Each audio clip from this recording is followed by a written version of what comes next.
Hello everyone, स्वागत है आपका हमारे यूट्यूब चैनल बायोबॉक्स में और मैं हूं प्रदीप गौड़। जी हां बच्चों, इस वीडियो में हम जानेंगे कि नीट एग्जाम क्या होता है और नीट का एग्जाम देकर आप कैसे डॉक्टर बन सकते हो, किस किस कोर्स में एडमिशन ले सकते हो।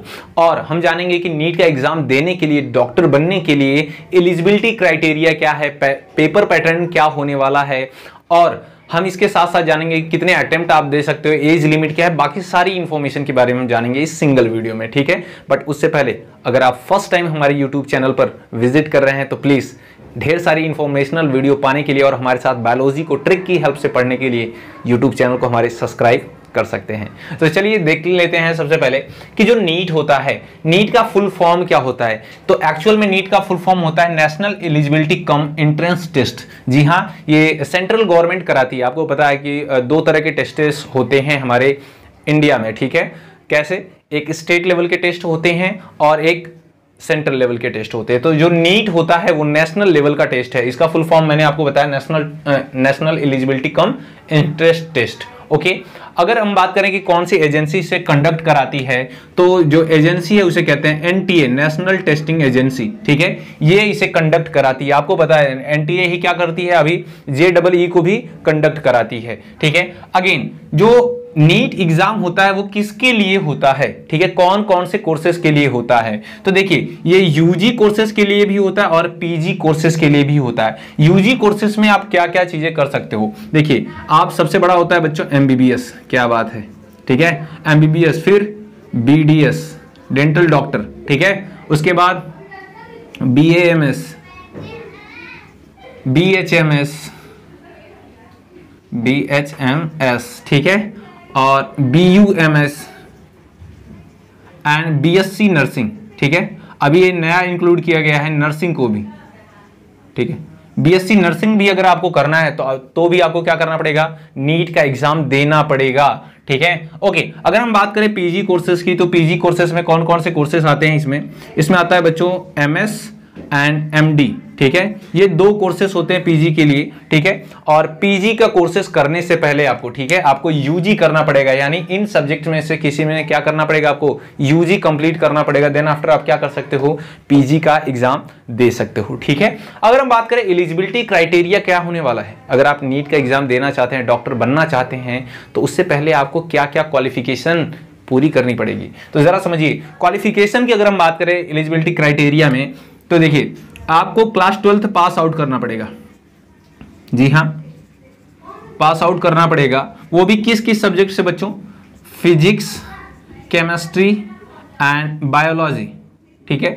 फिजिक्स, केमिस्ट्री और बायोलॉजी, इन तीनों सब्जेक्ट से आपको पास आउट होना पड़ेगा, ठीक है। अगर हम बात करें जनरल कैटेगरी की, तो जो जनरल कैटेगरी के स्टूडेंट है उन्हें एटलीस्ट 50% उनके होने चाहिए। अभी एक सब्जेक्ट और इंक्लूड किया गया है 2021 में कि इंग्लिश भी होना चाहिए, ठीक है। इंग्लिश भी नेसेसरी हो गया है, अभी पहले नहीं था, ठीक है, ध्यान देंगे। और जो जनरल और ओबीसी, एससी और एसटी के कैंडिडेट होते हैं, ठीक है, कैटेगरी के, इनके लिए 40% एटलीस्ट उनके क्लास 12th में आने चाहिए। ध्यान से समझिएगा, आपको क्लास 12th पास आउट होना पड़ेगा फिजिक्स, केमिस्ट्री, बायोलॉजी और इंग्लिश सब्जेक्ट के साथ। जो जनरल कैटेगरी के कैंडिडेट्स होंगे एटलीस्ट उनके क्लास 12th में 50% आने चाहिए, और जो ओबीसी, एससी, एसटी कैटेगरी के स्टूडेंट हैं उनको एटलीस्ट 40% मार्क्स के साथ क्लास 12th पास आउट होना पड़ेगा, तभी वो नीट का एग्जाम दे सकते हैं, तभी वो एलिजिबल माने जाएंगे। बात समझ में आई क्या? अगर हम देखें कि जो एज है वो क्या होनी चाहिए, तो अगर हम बात करें जो मिनिमम एज है वो एटलीस्ट 17 ईयर होनी चाहिए, ठीक है। कब तक? 31 दिसंबर, ठीक है, 31 दिसंबर ऑफ 2021, ठीक है। अभी जो नेक्स्ट देंगे आप, तो उसके हिसाब से आप काउंट कर लेंगे। जो मैक्सिमम एज है तो वो लिमिटेशन नहीं है, नो लिमिट, ठीक है, आप किसी भी एज तक दे सकते हैं। अगर हम बात करें कितने अटेम्प्ट दे सकते हैं आप, कितनी बार आप ये एग्जाम दे सकते हैं, तो यहां पर भी नो लिमिट, कोई लिमिट नहीं है। आपका मन जब तक आप में हौसला बना हुआ है आप तब तक एग्जाम दे सकते हैं, ठीक है। ओके, अगर हम बात करें सिलेबस की, तो कौन कौन से सब्जेक्ट आपको पढ़ने पड़ते हैं, ठीक है, नीट का एग्जाम देने के लिए। तो नो डाउट यहां पर आपको पढ़ना पड़ेगा physics and chemistry and biology, ठीक है। ये तीनों सब्जेक्ट आपको पढ़ने पड़ते हैं और बहुत ही डेप्थ में जाकर पढ़ना पड़ता है, बहुत ही एक एक्यूरेट नॉलेज लेना पड़ता है, ठीक है। अगर हम बात करें एग्जाम का जो पैटर्न होगा वो क्या होगा, ठीक है, तो देखिए यहां पर ध्यान से समझिएगा कि पहले जो एग्जाम का पैटर्न होता था, तो यहां पे देखिए मैं लिखता हूं ओल्ड पैटर्न, ठीक है, और यहां पर जो न्यू पैटर्न है उन दोनों के बारे में समझाता हूं आपको, तो ज्यादा क्लियरली आपको समझ में आएगा। जो पहले एग्जाम का पैटर्न हुआ करता था नीट का, उसमें आपको 180 क्वेश्चन पूछे जाते थे, ठीक है, 180 क्वेश्चन पूछे जाते थे और जो टाइम दिया जाता था वो 3 आवर्स दिया जाता था। 3 घंटे में आपको 180 क्वेश्चन सॉल्व करने होते थे, ठीक है। लेकिन अभी जो न्यू पैटर्न आया है उसके अकॉर्डिंग क्या है बच्चों, उसके अकॉर्डिंग आपको 200 क्वेश्चन दिए जाएंगे, ठीक है, बट आउट ऑफ 200 आपको 180 क्वेश्चन ही क्या करने हैं, सॉल्व करने हैं, ठीक है। कितने क्वेश्चन सॉल्व करने हैं, जस्ट 180 क्वेश्चन सॉल्व करने हैं, और 180 क्वेश्चन सॉल्व करने हैं तो यानी कितने आपको ऑप्शनल मिल गए, 20 क्वेश्चन क्या हो गए आपको, ऑप्शनल मिल गए। बात समझ में आई क्या। अगर हम बात करें हर एक सब्जेक्ट फिजिक्स, केमिस्ट्री और बायोलॉजी से कितने कितने क्वेश्चन पूछे जाएंगे according to new paper pattern, तो मैं आपको बता दूं, देखिए जरा ध्यान से, पहले ओल्ड का समझिए, फिजिक्स, केमिस्ट्री और बायोलॉजी, ठीक है। तो पहले जो ओल्ड पैटर्न था बच्चों, उसके अकॉर्डिंग 45 क्वेश्चन आपके फिजिक्स से पूछे जाते थे, 45 क्वेश्चन आपके केमिस्ट्री से पूछे जाते थे, एंड ओवरऑल 90 जो क्वेश्चन हैं वो कहां से पूछे जाते थे, बायोलॉजी से पूछे जाते थे।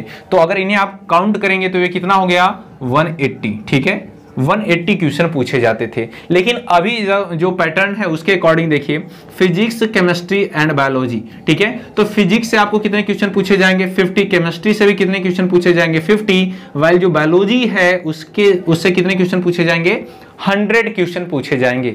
लेकिन याद रखिएगा बच्चों, आपको सॉल्व कितने हैं, आउट ऑफ 50 कितने सॉल्व करने हैं बच्चों, 45 ही सॉल्व करने हैं, ठीक है, और केमिस्ट्री में 45 ही सॉल्व करने हैं। कितना दिया रहेगा आपको, 50 क्वेश्चन पूछे जाएंगे, लेकिन आपको सॉल्व कितने करने हैं, जस्ट 45, ठीक है। अगर हम बात करें बायोलॉजी की, तो आउट ऑफ 100 आपको जस्ट 90 क्वेश्चन ही सॉल्व करने हैं। तो आपके पास कितने क्वेश्चन एक्स्ट्रा बच गए बच्चों, 20, ठीक है, तो ये 20 ऑप्शनल होंगे, ठीक है, ओके। अगर हम बात करें कितने मार्क्स का होता है ये, तो बच्चों ध्यान से समझिएगा, 720 मार्क्स का होता है, और एक क्वेश्चन, ठीक है, जो एक क्वेश्चन होता है अगर आप करेक्ट करते हो तो +4 मार्क मिलते हैं, अगर आप रॉन्ग करते हो, ठीक है, आप रॉन्ग करते हो तो -1, ठीक है, यानी आपका जो राइट वाला आंसर है उससे 1 नंबर ले लिए जाएंगे अगर आपने किसी भी क्वेश्चन का आंसर रॉन्ग दिया तो, ठीक है। सपोज कर लीजिए आपने पहला कोई क्वेश्चन दिया गया, उसका आंसर राइट लिखा, ठीक है, तो आपको +4 मार्क मिल जाएंगे, ठीक है, एक ही क्वेश्चन राइट किया +4 मार्क, लेकिन दूसरा क्वेश्चन आपने रॉन्ग कर दिया, तो अब क्या होगा, वो जो 4 आपको मार्क्स मिले हैं उसमें से 1 कम कर दिया जाएगा, तो आपको टोटल 3 मार्क्स मिलेंगे। बात समझ में आई क्या। तो इस हिसाब से काउंटिंग होती है वहां पर। अगर हम बात करें लैंग्वेजेस की, तो कितनी लैंग्वेजेस में होता है ये, तो ओवरऑल इंडिया की 13 लैंग्वेज में होता है, ठीक है, 13 लैंग्वेज में ये एग्जाम कंडक्ट कराया जाता है, ओके। इसमें आते ही है हिंदी, इंग्लिश, गुजराती, मराठी, कन्नड़, तमिल, तेलुगु, मलयालम, ठीक है, और डिफरेंट लैंग्वेजेस हैं, ठीक है। तो ओवरऑल ये कंप्लीट नॉलेज आपको मिला नीट के बारे में कि नीट एग्जाम क्या होता है, बाकी सारी चीजें, ठीक है।